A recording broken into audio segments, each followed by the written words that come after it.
For today, we're going to compare the Toyota Zenix Q Hybrid and the Toyota Zenix V. So let's first go around it.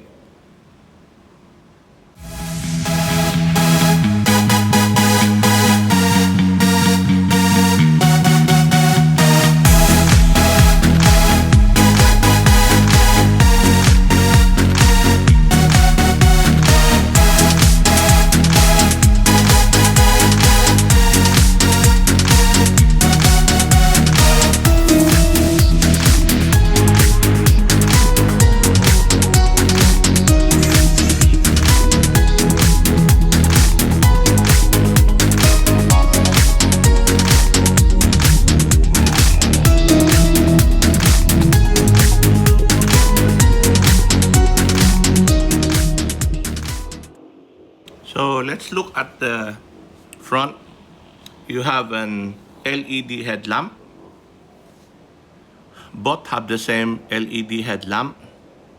And let's take a closer look. This is the LED headlamp. There's no daytime running light. There's a fog light.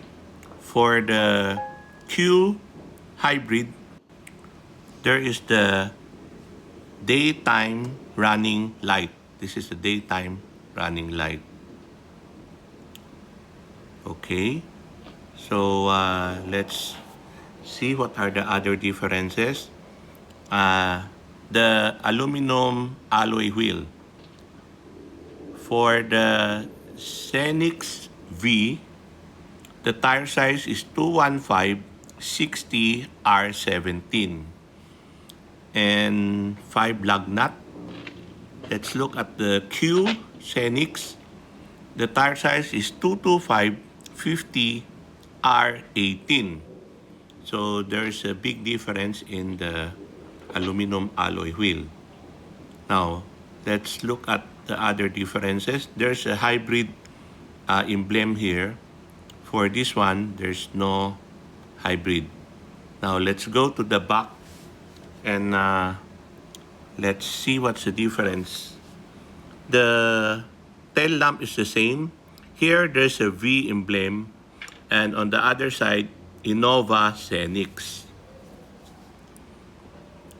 On this side, it's also Innova Zenix.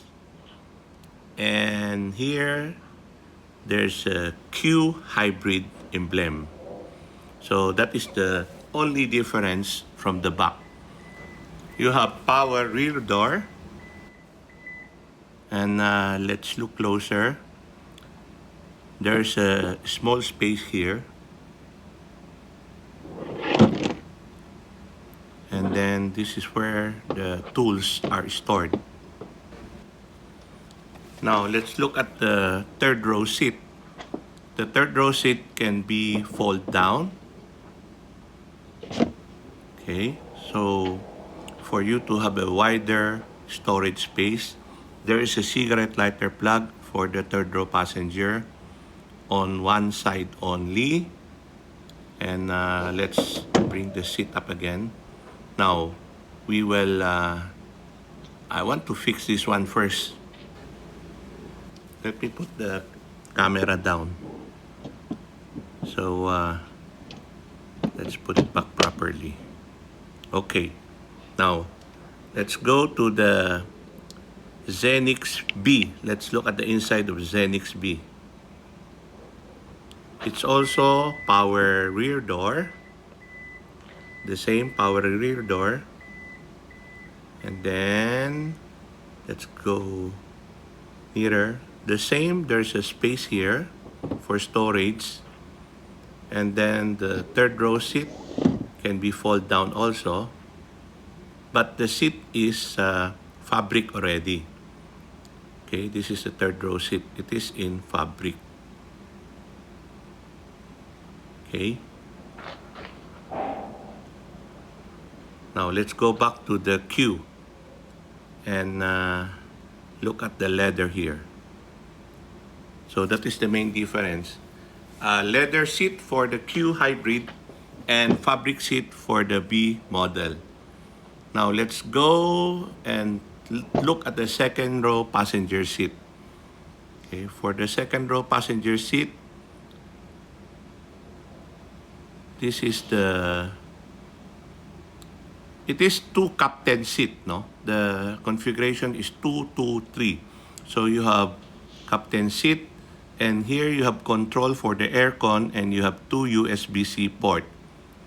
And this one, you can put this up so you have storage and cup holder. Now, when you want to go inside, you have to move this one and push it. If you notice, the space is big. It has big space. I'm 5'11", and I'm going inside. Okay, let's get inside, and let's put the seat down, and so we could look at the space. Now, there's a third row aircon port, second row aircon port, and also there's a how do you call it? Mood light. Okay, it's called mood light. Now, I'm going to put the seat back to the maximum, so you will see the space, no? O, ito yung space, oh. Oh, I'm 5'11", and okay pa, meron pang space. Now, when you want to go out, just push it. And look, there's a very big space, kaya madaling lumabas at madaling pumasok. Okay? Ngayon, we'll look at the Q. The Q hybrid, the same, the door is the same. And the main difference, this one is the same. The main difference is the leather seat, and it's powered. Okay? Ganda ng seat niya. Okay? There's also the same aircon control and USB port. And you could also open this. Okay? Now, this one control the inclination. You could incline it. So it's power seat. Okay. This one control the ottoman. It's power ottoman and power recline. So this one you can control the ottoman. Okay. Now let's try to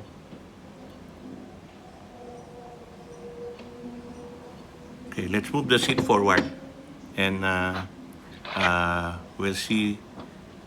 We will look at the space. The same, you have very wide space. The same space for the Q and V. The space from the second row and third row is the same.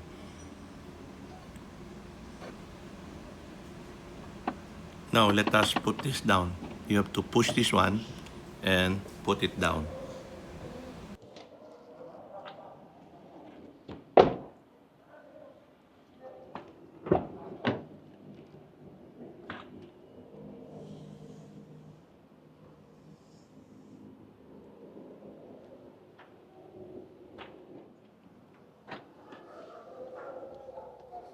You have fabric seat, very nice design.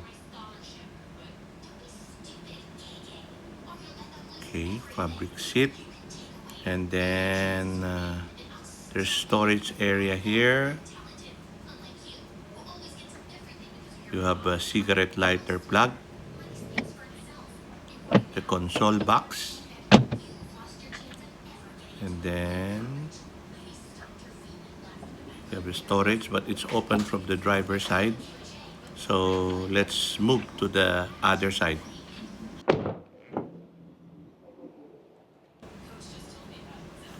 Here you have the control for the power window, side mirror, door lock, and you have a cup holder here, and manual control for the seat.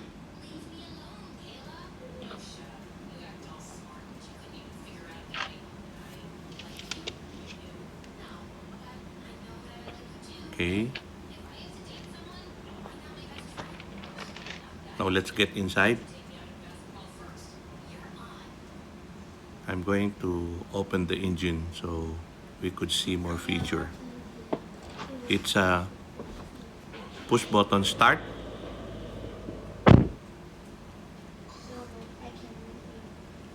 You have RPM meter, speedometer, fuel, temperature.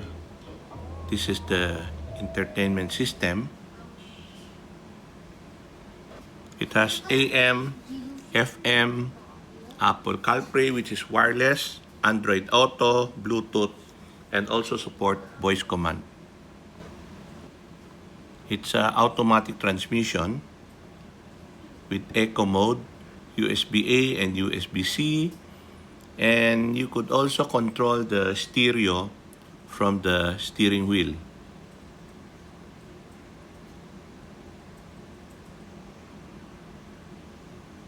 And the stereo is also touchscreen. Now let's get back to the steering wheel and look at the feature. You can control the information display from this side, cruise control, setting, and there's a paddle shift here, the plus and the minus. Okay, paddle shift. And then, what else? Now, let's look at the Q hybrid. The same, the control is here. For the door control, it's the same. But for the driver's seat, it's leather seat and it is power driver seat. You use it to recline and also to adjust the seat position. Okay, there are more control here.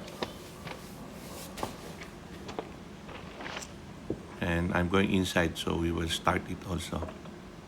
Also push button start. And here, you have the RPM meter, the power meter, and the speedometer. So the same stereo that also support AM, FM, the same with the Q. And this is also automatic, but there's an EV mode. On this side, it's the same, but here you have adaptive cruise control, lane tracing assist. So you have more feature on Toyota Safety Sense. Also, there's a paddle shift, plus and minus. Let's take a look at the switch here. So you have different view. Okay, it's not touch screen, the control. You have to push the button there to change the mode. So you could choose the kind of view that you want to see.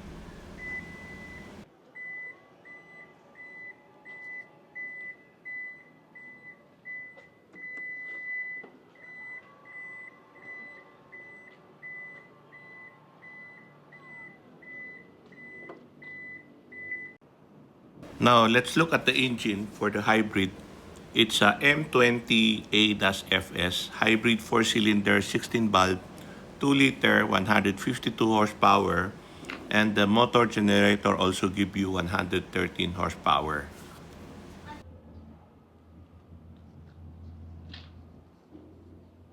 So here is the orange line is where the electric motor is located.